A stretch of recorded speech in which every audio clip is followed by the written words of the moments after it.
We are ready to jump in. The Priest being banned from Ast3s makes a lot of sense as the strongest anti-aggro deck, and the Druid from Lambo also making sense as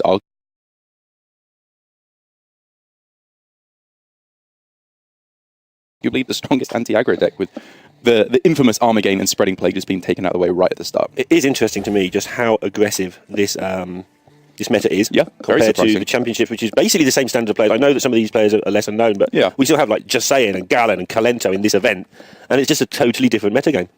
I can see what you mean. I think, though, even though I would agree that the caliber of play will not be that much lower than what we saw at the championships, the tournament experience is going to be a lot lower from a lot of these players. These are not seasoned Hearthstone veterans, which means a lot of the time, players in their first tournament, they go for the decks they are more comfortable with, the decks they will have played a lot more of, which usually is aggro, because on ladder you just want to be getting through games a lot quicker.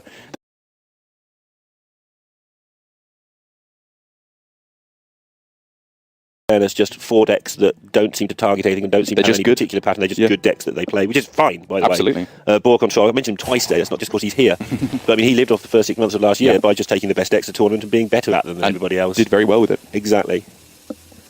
Hunter versus the Odd Rogue.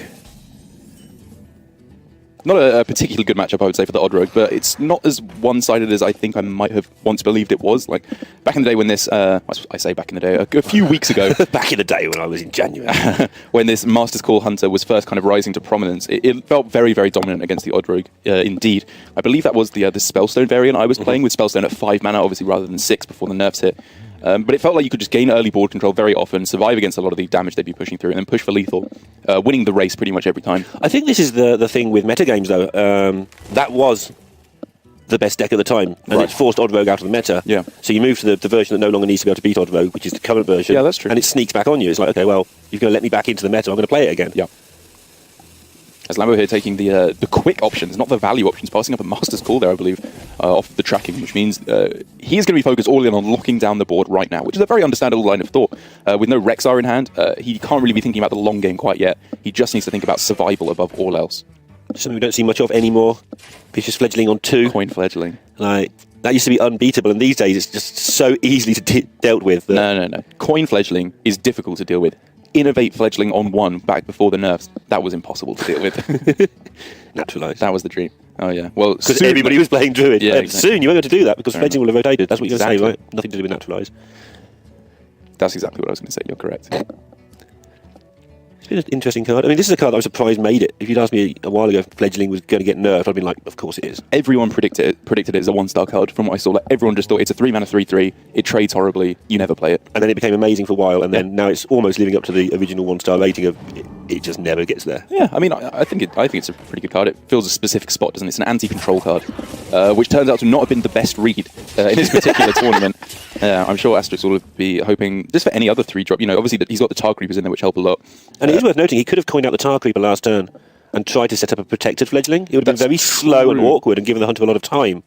I think the downside with that play is that you'd be playing it going into their turn 4, which means flanking strike. Sure, so you have to get it down. Exactly, yeah, just go straight past the Tar Creeper. So I think I like this a bit more from Ast3s, because maybe the answer wasn't there. Like, the upside is so big if it wasn't there that I think it's worth the risk. And that's something else that happened in the last meta, really, is that people started ignoring Fledgling and saying, well, it's only 30% to get Winfield. Yeah. Sometimes I just don't have to empty my hand to kill it. This is a totally different situation, but we have seen games where people just let it live when they could kill it, because why ruin your hand? Well, that was actually going to be my very next question, is looking at it now, I'm wondering if it was even the right call to kill it off, because obviously in the worst case scenario, it's Wind Fury into stealth or Wind Fury into plus health or whatever, and you can't kill it off, which, you know, is a very big reason to kill it off. But he's not in a great spot anyway. Lambo's hand is not doing a great amount of stuff until he picks up Unleash the Hounds. You know, this hand doesn't really clear anything off. Whereas he could have left it up and gone for this, on turn 4, Hyena plus double Spring Paw, which got him a little bit of board control whilst also killing stuff off. It's a lot riskier, it's a lot weaker to Tar Creeper, exactly. There's a lot of positives and negatives. I think the danger if you leave up a coined Fledgling is to go turn 3 Fledgling. That's and then fair. You've lost. Yeah. That might be the reasoning there. I'm not even saying that's right or wrong still, because it is certainly a card that you can leave up. But if they play a second one, then bad things happen. I think you're probably right. I think the risk is a little bit too high, but this hand is looking so good for Ast3s now. And he's just going to play it steady, which is fine. Doesn't mean that his Deadly Poison's hard to activate. Oh, Darrek's got the shaky head. It's close, right? Like, what goes wrong on this turn? Your opponent plays Rexar. That's okay. Is that better than if you played Edwin, though? Like, Edwin could have been a 6/6 on this turn. And next turn it's really clunky. Yeah, you would have got down more stuff. Actually, I think I can respect this play, because playing the Edwin means you are playing all your 1-drops into turn 6, which is Rexar turn, right? So if he'd gone for the Edwin, the Rexar would have been a lot more powerful, sure, because it kills off a bunch of his stuff. And so now if Ast3s is thinking, okay, maybe he has to play Rexar on turn 6 just because he needs to start getting the zombies, then I go in with my 1-drops and he has no way of clearing them. I think this is actually slightly better. And as it happens, none of that mattered. Yes, of course. It's all just a matter of it's worth making the best point of view from his point. I think we do it too often as casters, just look at both hands and say what the best play is. Well, yeah. Even I can make the best play sometimes because I can see both hands. But now the damage is just going to come in. I mean, you just launch everything face, right? Like dagger, deadly poison, thugger, and then just everything goes face. Other option is, depending how bad you think the Unleash would be, actually, you can hench clamp them and just Edwin and just make 2 big monsters and win next turn. But that's probably too dangerous against Unleash and Hyenas and some other combos. Just launch face makes more sense. Yeah. Here they come. He's come to the same plan. This has traditionally been the best way to deal with Savannah Highmane forever.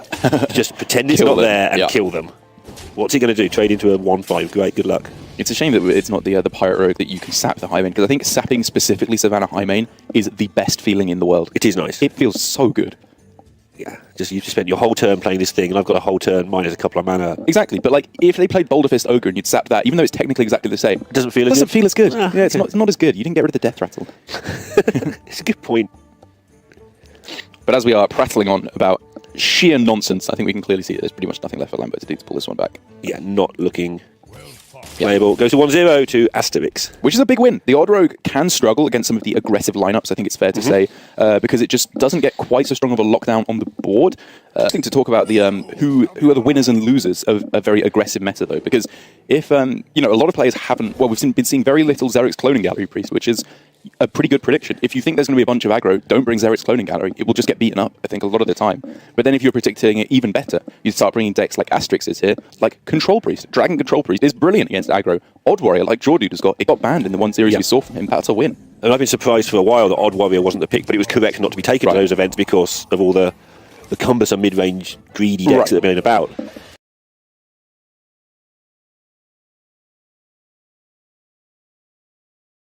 Like, even against Lambo, with his Druid here, Odd Warrior would be brilliant, because that's a Malagos Druid, which Odd Warrior is pretty good against. Yeah, I think in this meta, the people who have brought it, and I haven't looked through tomorrow's players yet, because reasons.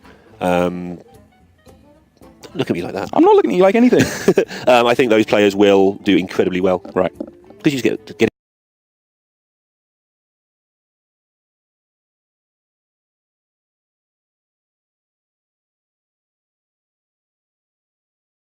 it banned and you've still got 3 of your better decks lying around.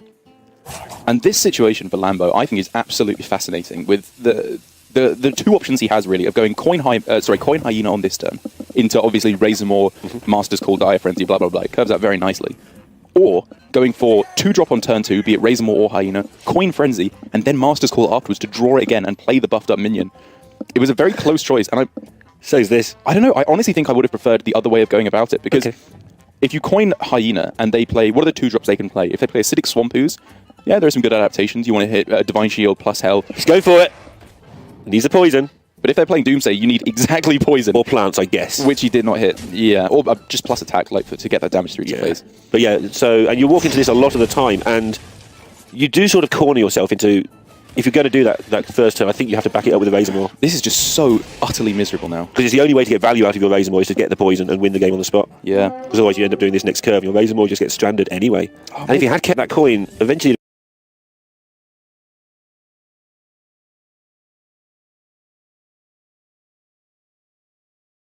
And then, like, the player was looking at of going for 2-drop on 2 rather than coining out on 1. That's really bad against any 2-drop as well. Like, obviously the play he made was weak to Vulgar Homunculus, but if he passed on 1, Homunculus was played on 2. He can't play either Hyena or Crackling Razormaw because it just gets value traded. There really was just no perfect route there for Lambo without having a 1-drop. Yeah, against Homunculus, I think you've got a few adapts that aren't too bad. Like, you'll take a Divine Shield. Yeah, like, it's you fine. Take +1/+1. I mean, looking at the line of not coining either out. Like, then you're just behind. Exactly, you're just in a miserable position. But you do get the coin for your high mains, you do get your coin for your bigger self and your comeback turns, which could still be relevant, or you might be dead to a giant. And I like the fact he went for the poison. It's only 30%. He loses a lot of the time there for getting the plants option. But if he hits it, he just wins immediately. No, he doesn't just win, though. Like, he has nothing to buff up the Hyena. His follow-up hand wasn't that good. He has a poisonous Hyena still, though. He has a poisonous Hyena, but Hellfire just wipes off his board, and then what's his follow-up? Like, yeah. I mean, I agree. It's a good position to be in, obviously. His opponent would have taken a lot of damage. But I don't think it's quite the auto-win scenario that you might be painting. I am painting an auto-win scenario. painting I like. Go for the plus health there for, I guess, a multitude of reasons, the primary being it can't just be traded away by the homunculus, less vulnerable to hellfire. Yeah, and also it sort of protects your Razor more because they still want to kill the hyena first. Yeah.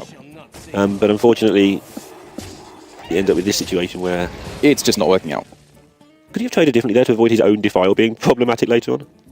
Sort of set up his own minions to die to defile. I don't think you really worry about that. Like, all the while you're ahead on board, you're not going to be defiling anyway, right? Your 2/2's protected from a single hound this way. Yeah. I just like keeping the health on my hard. Do I like Drake in general? I think this is better. Okay. It protects around Candle Shot and Unleash the Hounds. And, yeah. But now for Lambo, as we've both been talking about a lot, this is going to have to be the point in the Hunter game where they swing things back, which they can absolutely do if they get the right sort of hand. Like this one, par exemple, with Unleash the Hounds, double Springport plus the Timberwolf. Yeah. That's the kind of swing that Lambo's going to need to pull this back. Who would have thought that Timberwolf would be one of the key cards? Not just decent, but one of the key cards in the deck. Yeah, it's nuts. Like, Timberwolf is so powerful. Shroom Brewer. So nice for just defending your minions with. So presumably he's planning how he wants to trade and what he wants to Shroom Brew here. Constantly aware of your health total when you're playing this deck, of course, against Hunter, because you can just die out of the blue very, very easily with only a 2 health homunculus. I mean, look at one this. If I played it. This could be close to lethal. He's getting very low indeed. Like, we were looking at board control options with the Unleash the Hounds, but if we were to see Unleash Timberwolf double Springport, probably instead of Hero Power, that's 8 damage that goes directly to the face. Yeah, with that Tundra Rhino getting there, he needs some more mana, but he can just win out of the blue later. It's very unfortunate that doesn't get him down to 7, though, for the cheap beast plus Timberwolf plus plus Kill Command plus Hero Power. Wow, and he's going for the high main. So he thinks he's going to survive a few more turns. He's trying to set up a lethal possibility, yeah. I think. Yeah, this is very different to that last game. I say you can ignore the high main. I mean, maybe you can ignore the high main here, but it's far more terrifying. But with Vulgar Homunculus and Hooked Reaver here. If he's going to go for the Homunculus, I'm not sure I like the tap. I know he's looking for a Giant or better cards, but I think the 2 health might be more meaningful than the extra card at this point. I think by keeping himself down to a low-ish health total here, that's what he's doing. He's trying to go for double Hooked Reaver next turn. Yeah. 17 health, though, does mean that he can't go tap double Hooked Reaver, which, he really wants to play both of them next turn. I just kind of like Homunculus Reaver there, and not tap, and just keep yourself on 14, which is... Then he can't play the Spellstone, though, right? Or were you thinking... Yeah, sorry, he wouldn't have had the mana for Spellstone. But then you wouldn't need the Spellstone, because you've got a 7/7 on the board. Fair. Yeah, that's a good point. As now, still in a pretty similar position is old Lambo. Except this time he doesn't have the time to just play a high main because he will die. Yes. So now he actually has to take his emergency proceedings. So if he goes Unleash, Timberwolf, double Springpaw, Springpaw links, the Springpaw and the links trade into the Vulgar Homunculus, leaving 12 damage on the board. If he launched everything else face, he would die because he would get hellfired. Yep. He obviously doesn't know that. He could take the risk. Idea. That's a very, very risky scenario to be going down. I mean, your opponent's been tapping when they've got board advantage. They're not looking for Hellfire, they're looking for something else. They've got the Hellfire a lot of the time there.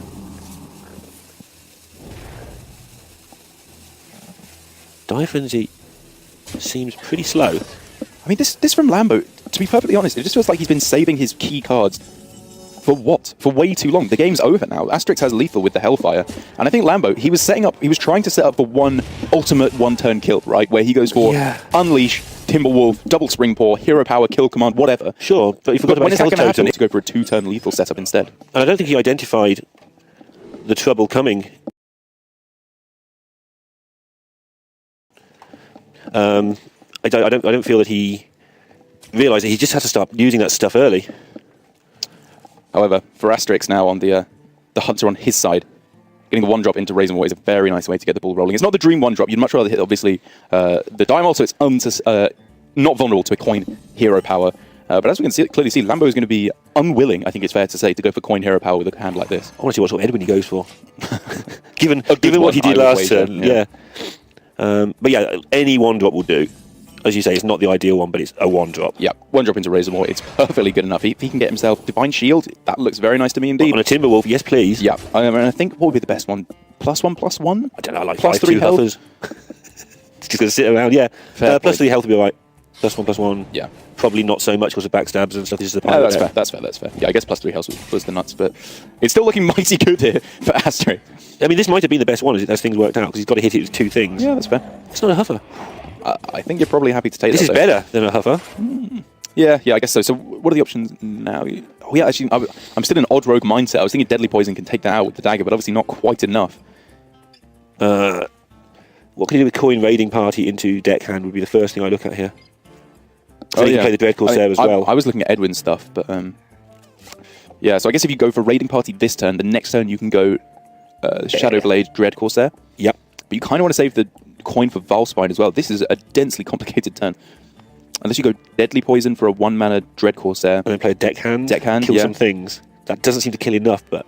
So maybe you ignore the Misha. Like, I think I'm focusing too much on trying to kill the Misha. Me too. So then it could be coin SI7 down the Razormaw, and then deck hand. This all just feels awful. Deck hand doesn't do anything. He's taking age on this turn. Nothing. And you want the coin for your Vilespine next turn as well as your Raiding Party. See what he goes with, because this is not an easy turn to figure out, I don't think. Yeah, this looks alright. Just get some semblance of board and kills off 2 things. We'll take it. And you're redaggering very soon, or making him a weapon very soon, so... This will have to do. And I guess next turn he can go Hero Power, Deadly Poison, Dread Corsair. So I think it has a 2-turn plan. You always want to have some plan of what you're going to be doing next turn when you make a play in Hearthstone. Talking of plans, this is a big branch point here.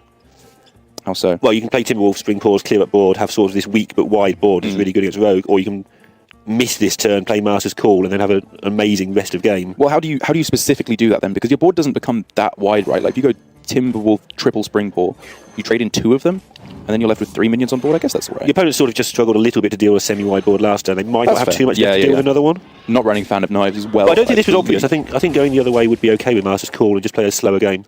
It's like with all card draw effects in Hearthstone, though, right? Generally, you play your cards first, then draw afterwards to refill. It's just a Master's Call is kind of weird in that regard, because it fetches you utility, and that utility can be used straight away on the next turn.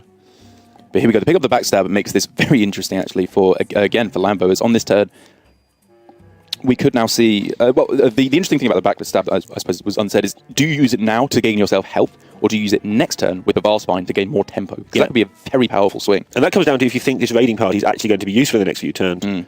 Because you can just dagger up Deadly Poison, play a Dread Corsair now, and then go backstab Valspine next turn. Just sort of use Raiding Party badly as late game card draw again in a couple of turns' time. He's using it now, and I can understand this line of play, but he's not getting the Dread Corsair down. Yeah, I want this Dread Corsair down if I'm going with this line. I don't care that I'm wasting the Deadly Poison. I just want it on the board, and then next I want to Raiding Party into Edwin or something. I don't even know. But he's going to have a massive next turn, which could be fine. It is better against Flanking Strike, obviously. And like, what is your opponent actually going to play on turn 5 that's good to Valspine? It's against Hunter. It has to be pretty much exactly Tundra Rhino. Which they're not going to throw out almost ever. I think they would. I think if it was your only play, you'd still throw it out. But I think it's not often that they have that in hand. That's what I mean. Andy's got to be their only play. Yeah, yeah. And, yeah. Fair enough, fair enough. Because he hasn't got the Flanking Strike, he just has another card. He just uses that. I guess it could be Kill Command. He wouldn't use that either. Okay, this is the turn he set up for. Hopefully. What, Deadly Poison, Dread Corsair, Edwin? Everything he set up for is this turn, whichever way he goes. Yeah, I think it's got to be that way. Okay, yeah, I can actually get on board with this play now. Like, it felt like a little bit of an a low tempo play last turn, but he's building up for one big swing turn, which has worked out decently well for him because he's still got good follow up next time. That's less good. That makes life really difficult. Yeah, that is gorgeous for Ast3s. Wow. Lob it all out there. Take your chance with 1-drop Vilespine. Stick your hyena on the board. Oh, you've got 8 mana. That's not how mana would work. It's just trying too hard. I forgot the Hunter's Mark didn't cost 0. There's alone 1. You're living way in the past, my friend. I have done for many years. Yep, only real 1 play here, I think, for Lambo in the Strider Hero Power. The Raiding Party, if you can find an activator for it, is going to be looking pretty good over the next few turns, though. Shadowblade, just to kill something off and save him some health, is going to be gorgeous, because boy oh boy does he need to start saving some health, because he is just dead in the next... Oh, is he dead now? No, but he's dead in 2 turns. So you go face, Rhino...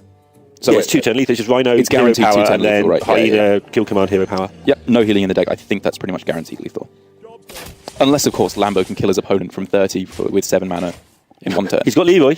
That's a start. It's a good start. 6. Especially if you're using my mana system where you just don't have any... it doesn't matter. You just use it all. He does get what is probably the best draw in his deck to get some extra free mana, but we can clearly see it's just not going to make any difference. Even the admin behind Ast3s is writing the score. I was starting to write the score. He picked his... That's got to feel bad as Lambo. And you look across and there's a guy just... Okay, that's 1 win there. Yeah, no, he's filling it in. He's filling it in. That is some 10 out of 10 BM from the admins there. That's amazing. You know, next game or something, like Lambo's going to draw like a miserable hand. And it's just like, okay, yeah, that's another loss there. I don't think there is a next game. Yeah, you're probably right. I think this is just going to be over in the series going to Ast3s after an absolutely dominant performance. Yeah, we didn't get to see much of what Ast3s can do apart from win, because He made 1 or 2 decisions. They were good. Yeah. They weren't that hard, and he won 3-0. Yeah, I think for Ast3s here, he just played Hearthstone. Like, it was a perfectly fine few games, didn't do anything too fancy, and didn't make any obvious mistakes. Lambo, I thought this game was a lot more on the money for him. I think it was a very, very complicated series of plays that he had to work his way through, and he had a clear game plan. And it felt like that's what was lacking with his Hunter play. He didn't have a game plan. He didn't really know what it was leading towards. It was just playing out cards.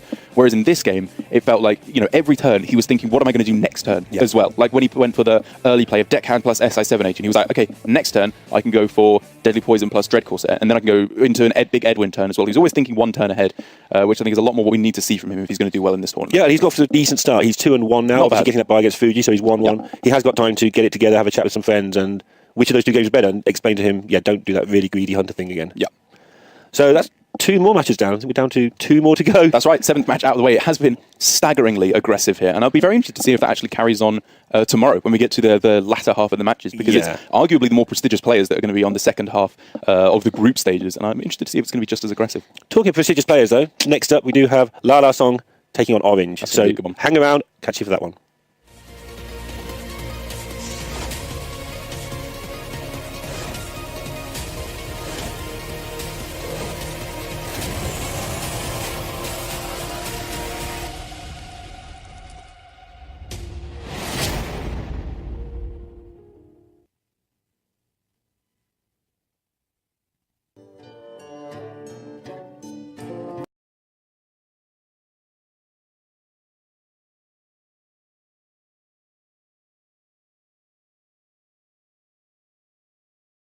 As well. And the even Paladin has been banned. Wow. And that's twice we've seen that today against aggro. So maybe we're underestimating the power of Corpse Takers and the various... Very possibly. Stegodons and stuff that taunt up. I mean, I have to be honest, I do not think the even Paladin is that strong. I do not think it deserves this much ban respect. I would rather get rid of something like, say, the Hunter, which is incredibly powerful at the moment, as neither player has opted to ban the Zoo going away from Ender. As we've seen... obviously, the most recent fame for Zoo has been, I believe it was Jing at the championships recently, where he qualified through with this Zoo deck, and it was banned a staggering amount of the time. But Ender's Zoo deck's a little bit more... Like, it's not all 1-drops. It's old-fashioned, yeah. It's the heal version. Normal Zoo. Well, actually, I say old-fashioned. The all 1-drops version is the true old-fashioned one from way back in the day when Zoo was at its peak. And I feel here that this Rogue deck is going to struggle. Do you? What tells you that? Is it I mean through the whole series. Right. Sorry, yes. It's going to definitely struggle in this game because Ender has an insane curve. Well, he can definitely get out of it with backstabs and saps and SIs and various gubbins, but... Lambo also has pretty close to the nuts, I think it's fair to say. Like, on this turn, we could see Coin, Prep, Raiding Party, Shadowblade, Backstab, full board clear. Yeah, and so where I was going with that thought was... no, seriously, where I was going with that thought was, so he needs to get this done with his hand, even though he's up against it in this Hunter game, because it's just going to get beaten down by the Odd Paladin, and we can assume it's going to get beaten down by the Token Druid, because it's very similar to the Odd Paladin in terms of how the board turns out. And it may still struggle here, but it does look... I mean, the play you described, or variants on it, are insane. But Lambo does seem to be playing it a little bit patiently. It's a tough choice for Ender. I think he's probably going to end up not trading here. Oh, he goes for the trade in the end to play around the backstab. It's close. It's very close. Like, the damage through to face is very relevant, especially when he's got another kill command and Unleash the Hounds. He wants to close out this game as quickly as possible. And we have seen much earlier in the day how you can set up a one-turn kill with a rogue from nowhere if you just ignore the face damage and they give you one extra turn. What is he playing around on turn 3, though, other than exactly the backstab from his opponent? I guess the deckhand as well. Either way, the Shadowblade comes down here, beautifully clear off the board. And, he did play around the backstab, so this worked out decently well for Ender. He is still even on board, it's fair to say. Yeah, and it's hard to know who has the advantage as this goes on, because I feel like it's the Rogue, because it needs the time better, but Master's Call for Hunter is also obviously absurd. No Dread Corsairs is pretty miserable, though, for Lambo. He really, really wanted to hit them. So on this turn, he could go backstab, thug, and then go for the 3/3 Dread Corsair as well. Whereas this is a decent consolation prize and gets him very much ahead on board. It doesn't lock out the game, as I think Dread Corsair would have done. Yeah, and no Master's Call is a big deal for Ender here, because he is going to die remarkably quickly. This Rogue deck, when it gets the board, And I mean, it just steamrolls your face. This is why I was more saying for Ender that he should have considered going face a little bit more heavily there. Because, okay, even if your opponent has the backstab, which is the exact punish, are you really winning board with this hand? His hand, to me, did not say get bored. It said go face. Because Animal Companion, if it's Huffer, it goes face anyway. And if it's Leok, he can combo it with the Unleash the Hounds, maybe, to get a little bit of extra damage through to face. But just the Unleash the Hounds, the hero power every turn, these aren't board control cards. These are kill your opponent cards. Yeah, and if Lambo was on 13 now, just weapon to the face, hero power. Yeah. Suddenly they're on much less. Right. And now you're in kill command range almost. And just the fact that your opponent gets so low means that in this rogue deck, which runs no healing, their response to being hit to such low health totals is race. They go as wide as they can on the board, kill you as much as possible, and pray you don't have the Unleash the Hounds. Whereas we can clearly see Ender does have the Unleash the Hounds. He needs to make his opponent fear for his life, go wide on the board, and then he'll close things out with the Unleash. Yeah, now I think he's in a situation where he's realised all this, because now he's weaving in the hero powers. This is a face pull for sure. But an extra 4 damage on this 13 would have looked so tasty. Oh yeah, I mean, it would have made all the difference in the world. As the Dread Corsair is picked up just that little bit too late. It's still a good pickup though. That taunt is very useful. Yeah, although it's his 13's plenty, yeah. I'm still thinking the world where he's on 9, which is not so plenty, because it's kill command and 2 hero powers away. Very nicely not taking the damage through the face there. He realises all he needs to do is lock down the board and get as much damage to his opponent's face as possible, whereas Ender is all in, as we were saying, on that damage to face game plan. He is not getting back board control. High main into sap. You were talking about this earlier. It's just your favourite thing if you're the sapper. And that is why Ender is not going to go that route. It's like it's one of the best feeling in video games. It's like getting 2 Tetrises in a row. Like, it's just doesn't get any better than that. I've never had 2 Tetrises in a row. Really? Please get on my level, bro. One day. Just pick games that I'm good at instead of ones that you are. Space Invaders, Pong. Before you say it, I will. What, Tiddlywinks? Or Ludo. Old people play. As now for Lambo, in terms of his own damage that he can launch at the opponent's face, double deck hand on this turn is what, 4, 10, 12 damage I count? Which is not enough. That's not getting the job done quite yet. So he needs to look at defensive options right now.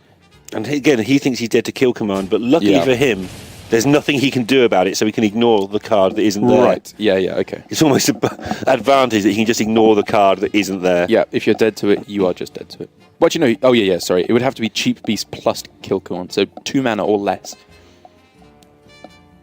to fit in the hero power as well. Which is a pretty specific couple of draws, because Lambo knows it has to be a top deck, right? Because there's only 1 card in his opponent's hand, so something has to come off the top for him to die on this turn. But that might mean he makes some weird-looking trades here, which might slow him down. He's got to be very careful to make sure that he keeps the pressure on here. Right, so if he tanks 1 damage, he's all of a sudden dead to just kill command.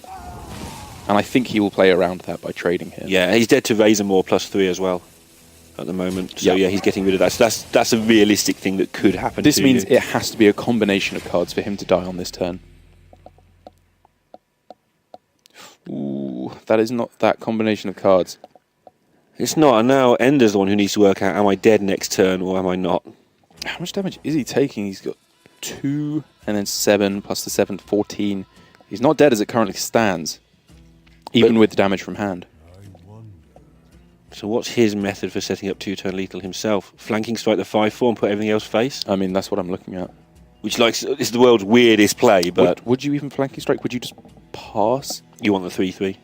They might have to trade into it to slow them down. Wait. So if you go, if you just go attack, face, and then hero power, they go down to 4, which means they're dead to kill command anyway. So saving back the flanking strike for the beast makes no difference. So you might as well make a 3/3 in case they can't kill you and force them to trade into it. Yeah, I can respect Plus you that. Might draw something to kill off the remaining minion. Yeah, I think going through it there, I think there are no reasons to hold it back. Okay, so...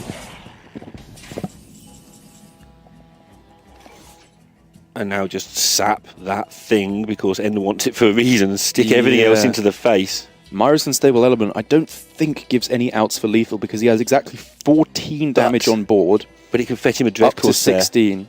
Okay. And in his mind, that might be relevant. Right, because that stops second unleash, hyena lethal, second unleash. Rhino lethal and second unleash lethal. Yeah, you're right. And he thinks he takes a damage from Myra's at that point. Yeah, exactly. But he still only goes to 1. Right.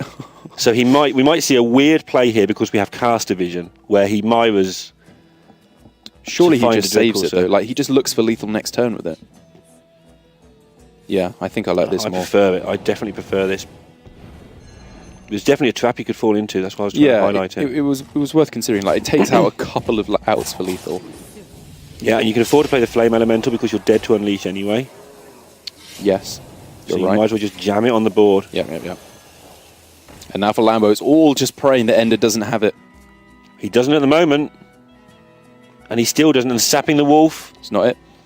Worked out well. High main into taunt. Doesn't even keep him alive. That's just it. He throws it down, and you have to question there for Ender. Here we go. Speaking of mirrors, the Hunter mirror here for Ender and Lambo, and Ender's got himself another pretty nice hand here. Diamol, flanking strike is lovely. Even the animal companion is a pretty nice way to just keep curving out here. Ooh. Yeah, now who's favoured though? Yeah. Both with some very juicy hands. And this could come down to how Ender plays coming back from behind and going second with a coin. Yeah. Because these hands, let's say they cancel out for sake of argument. Right. You know, if Ender can hang on in there and then get a good coin play into maybe a high main. Yeah. That could be interesting. He may even throw some of this away because the way the curve works out. It looks great, but the coin doesn't fit. Throws away the flanking strike. That's very surprising to me. Like, I was looking at maybe throwing away the hyena. Me too. Flanking strike is lovely in this matchup. Hyena into animal companion will do me just fine, thanks. Yeah. Wow. It's an interesting decision to say the least, but you can see the reasoning for it because he had the 1-2-3 curve. He doesn't want to coin into it, but I think he's definitely going to be wishing he had it at a later point here. Curious to see how Lambo plays this. Because these are all viable options. I think the fact that Ender kept 3 cards in his starting hand indicates you have to trade into this or you'll be Razormawed. And he would have been, yeah. Obviously not in the way he anticipated, but still nonetheless. And now Lambo, the animal companion's decent. 2 really good rolls. Kill command's tempting to be sure though. Like when is kill command good in this early game? This is the best target for it. It's good for rhinos later, though. That's true. Yeah, that's true. And not too bad for high mains. Yeah. Because you've got 2 good rolls here, and the third one is Misha, which isn't a disaster. Fine. Yeah. Although, it might be a disaster, because the Razormaw here has loads of ways of making this Misha trade so advantageous. This really couldn't have worked out all too much worse for Lambo if there's the Divine Shield or the plus health. Which plus 1, +1's fine, though.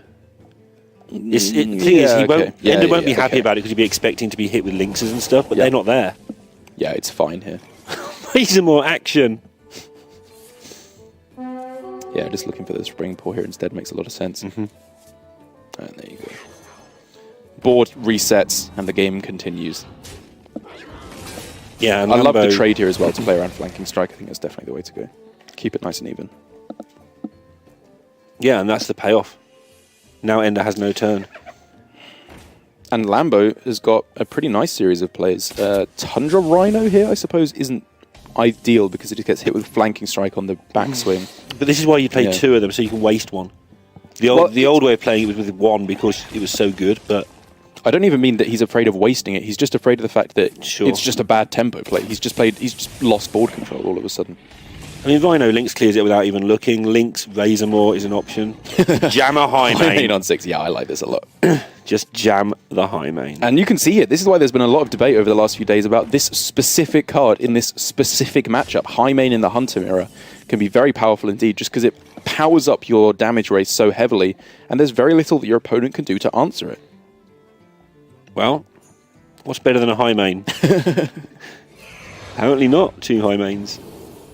I think there's so many good options off the adapt here. Like if you hit Divine Shield plus health, Wind Fury for the race is interesting. You've got a kill command, you've got a Rhino, you've got another high main. Yeah, just go. Wear some of this. You might take the 3/3 out along the way. Well, you could go face and then trade into the high main. I was going for the double trade hit, more board control routes. Yeah, I mean, why not? You've got another high main, you've got a 2/5 on the board. This is gorgeous. Yeah, this is a really lovely play by Lambo. I forgot about the charging 2/2s as well. That's just the dream. This is so different to how he played in the last match we saw. I'm so glad we get to see him twice because he's redeeming himself already. I still think he's playing too fast. I have to be honest. I think he should slow down a little bit because there's a lot of decisions to consider here. But I'm liking what I'm seeing a lot more now. And it is very much a thing that people do in their first big tournament, which we've got to assume this is for Lambo. I mean, there aren't many tournaments bigger than this. There's the World Championships, and that is it. WSG is absolutely gigantic in terms of prize pool.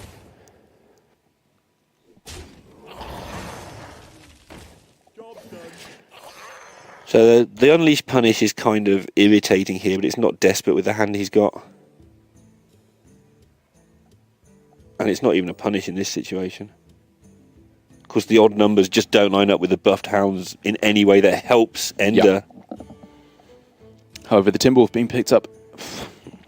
Yeah, I mean, I guess that has to be good enough for Ender or he's losing, right? It gives him future good turns, but I'm not sure it gives him an immediate one. Yeah.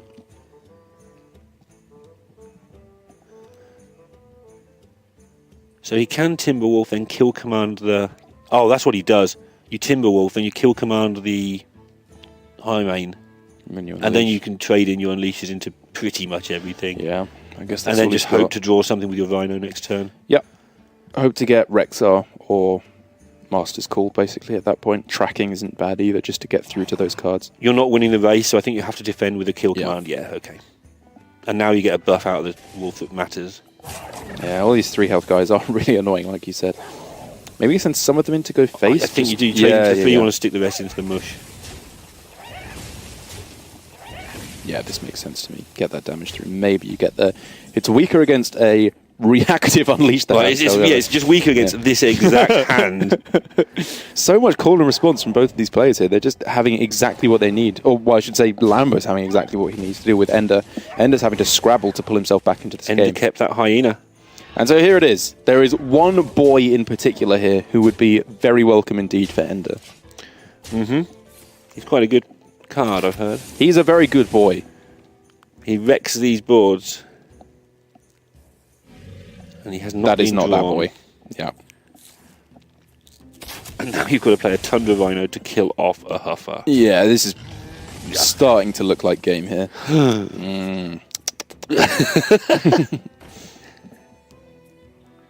As the Germans would say, I believe that is lecker schmecker. Just meaning yummy. That's a famous German phrase, is it? Casey taught me it.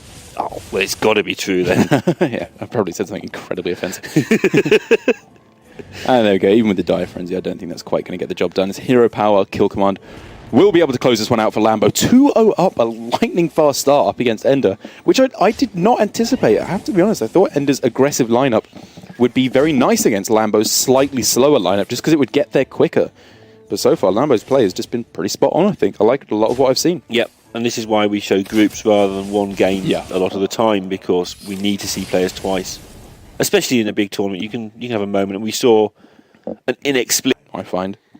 But it does have the tools to stay alive against these aggro decks, and it's not like...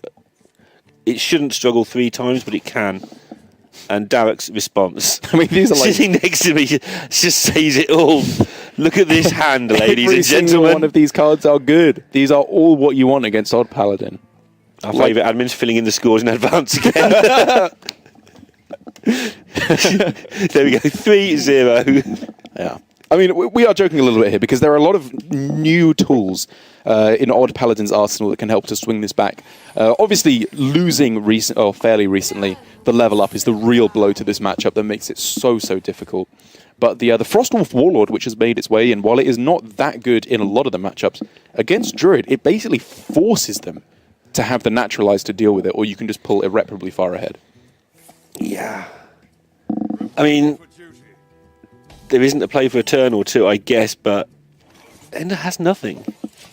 But he does have the reload. That's where it starts getting interesting. I mean, like, what could Ender have at the moment? The only insane 1-2 hand he could have is like Blessing of Might on an Argent Squire or something like that, which would be answered by Lambo with the Moonfire. Yeah, it's the Corridor Creeper plus something reload that might be really good. And Stormwind Champion is a something, but it's just probably too slow. It's basically just survive till Spreading Plague for the moment for Lambo, and as long as Ender doesn't find cards like I don't even know. Fungalmancer, Blessing of Might. There's not much that you could even do to put that much pressure on, especially as there is that swipe waiting in the wings to just swiftly deal with everything before the reload comes in, and then Spreading Plague takes all of that out with and Tyrant, Floop Tyrant. Oh my good giddy aunt.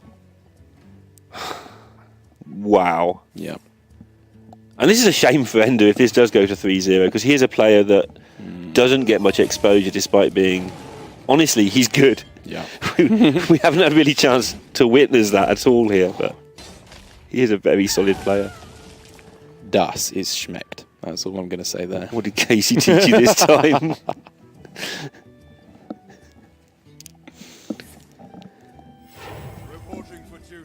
Right, full board. Yeah, I mean...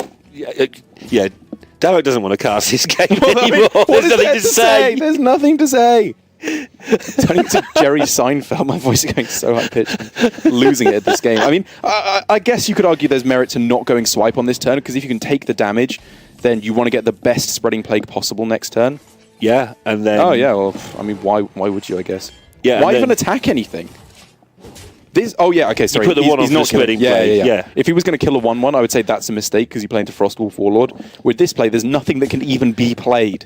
And this is a player who I thought was the worst player we'd seen in the first match. I have to agree with you. And suddenly he's making fantastic plays. I mean, he's just played pretty perfect Hearthstone, I think. Obviously, he's drawn really well, but this play was really heads up. Being willing to take that damage is not the sign of someone who doesn't know what they're doing. Well, I think being willing to take the damage isn't the easy bit. It's not attacking a minion. Sorry, that's what I mean. Yeah. I mean, it seems obvious, but like, I think there are a lot of players who would just think you just kill something. That's just what you do. Because I guess he wants to get in space for the Tyrant. Yeah, this looks like a mistake, and you're like, no, it's not. He's making space for Tyrant. And the way he's played it has protected himself to get this swipe down afterwards. Yeah. And then just win with Plague tokens. Because how do you... The question was, how do you stop the multiple reloads? You have 1/5s on the board that you can't get through. That's how you stop them. Well, for Ender... Yeah, go on. Yeah. I'm interested. For Ender's game, he can trade in everything and then play Corridor Creeper? Good. Brilliant. Then he's well excited. And then gets swiped, and then you're branching paths away from just winning. I mean, you've won, but you're branching paths away from actually just sealing the win. Oh, this is absolutely grim. Ender's face says it all as well. Yeah. I mean, when the swipe comes down, this is just going to be... Yeah, he's going to be out of there. Yeah. Only sounds can express this. Mere words cannot express how crushed Ender is going to be. And this will put Lambo, I believe, to 4-1. Really? Wow. Yeah, and the 1 being the one we saw. So right, yeah. Yeah, we will be seeing, most likely, more of a Lambo in the top 16. Yeah, how long before... How quickly can Ender get out of this? Stoic is the word to describe that. I think my head would have already gone through the monitor at this point. I'd have signed that guy's forehead and walked off already. It's like, there's the result. Yeah. You're going to have to headbutt it onto your piece of paper because I'm out of here. Yeah, I mean, you know, he's got the Vine Cleaver into the Stormwind Champion, which is probably the most powerful thing he could do over the next couple of turns, but it is not going to be good enough, I don't think. Yeah, I mean... It seems unlikely. We're laughing about it, but yeah, it seems unlikely. Maybe. I mean, if he gets the Taunt Maul as well as the the perfect salt in the wound there. Like, I mean, if Lambo picks up a Hearthstone card, he'll win. If maybe he doesn't. A card. He needs a card. That's a card. Yeah, that gets into UI if he wants it. Yeah, brilliant. I mean, that gets him to Malagos, Alex, Like, if he just trades here, he can go Alex next turn to bring his opponent down to 15 and basically close out the game. Wow. This was pretty silly. This was pretty silly. This is just... I mean, this is a matchup that we've been seeing for so long now, since the Witchwood came out, basically, of just, do they have the Plague? Yes. It was just keeping the swipe that was a nice move. Yeah. It wasn't that hard, but it was still just sweet to see. Yeah, that was the correct way to go about it. And, you know, it wasn't an easy choice. There was merit to playing the swipe, I guess, but I think it was from Lambo. Just, he had the hand, gave it to him, but he decided to take it. This might be lethal. Yeah, I mean, I wouldn't be surprised, to be honest. 3, 4, 5, 9 plus 8 is 70. I think it's exact lethal. Yeah, there we go.